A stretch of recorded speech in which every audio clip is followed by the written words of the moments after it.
Hello mga kapapa ko, yan. So ngayon ay pupunta tayo ng bilihan ng pagkain at lunch break na rin sa aming company.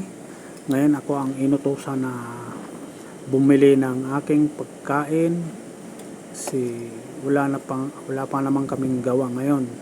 Kaya ako ang pinapabili ng pagkain ko. So ito guys, prepare na ako ng ating helmet para tayo ay babiyahe bumili doon sa bilihan ng mga pagkain o yung tinatawag nila dito sa tayo na pintang. So yun guys, so ayun, paalis na tayo guys. At yan, nakasando lang tayo kasi hindi na lang masyado malamig sa ngayon. Babiyahe na tayo at diretso na tayo guys. Babiyahe papunta doon sa ating bilihan ng ating pagkain. So medyo tirik ang araw ngayon, tanghaling tapat. Yan mga kapapa ko, tuloy tayo. Pasensya na rin sa aking video, so, medyo malabo nga din. So ngayon naka-stop tayo ngayon sa stoplight. So, inaayos ko yung aking camera. Ang gamit ko pala dyan guys ay cellphone lang. Yun lang ng cellphone lang. So, hintay tayo na mag green light at mag go. So yan mga kapapa ko, dito na lang tayo, mag-go na tayo. Medyo may kalayuan din binibilang kong kain or yung pintang sa aking company. Dalawang stoplight yung mga dadaanan ko. So ito yung pangalawang stoplight.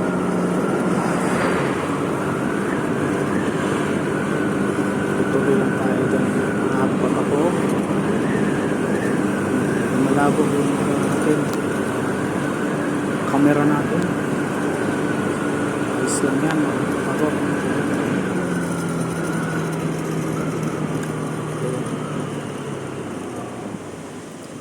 Pangalawa ay tatlong tatlong stoplight bago makarating tayo doon sa ating bilihan ng pagkain natin. Tatlong stoplight pala. Ito yung pangatlo. Doon.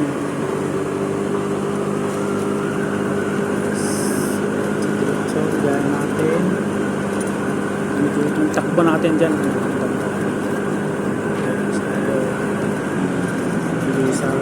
smooth lang natin dyan. Ilang sandali yan guys at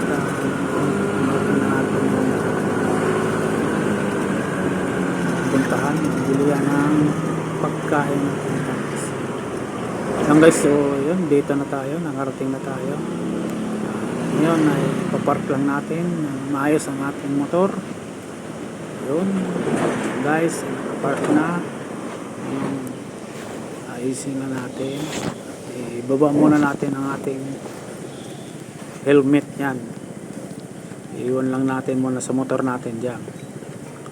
So maya maya guys yan, papasok na tayo dyan sa loob. At ito guys, kumuha na ako ng pintang box. Yan yung pintang na guys. Kanin lang muna yan. Tapos ikaw na maglagay ng mga anong gusto mong mga ulam dyan. So ngayon guys, pagdating ko, marami na nakapila ng bata. Hintay lang tayo na makasingit. Dito sa kabila naman guys ay punong-puno. Kaya dito tayo sa kabilang side. Tingin-tingin muna ako dyan kung ano yung mga pwede natin kunin na ulam. Ayan guys, yung nakuha ko dyan, unang dinampot ko yung pipino. Ayan yun, pipino. So, hindi lang nahagip sa ating camera. Pipino yung una kong kinuha. Tapos tingin-tingin muna ako kung susunod natin kukunin. Tingin mo lalatahan. Kasi madami ng tao eh. Yun sa kabila hindi tayo makasingit. Yung marami nakapila.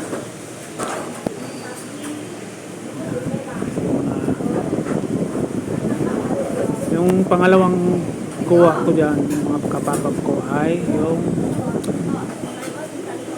tag nito, yung talong. So dito, tingin-tingin ako. Wala akong ano, hinahanap ko. Yung isda.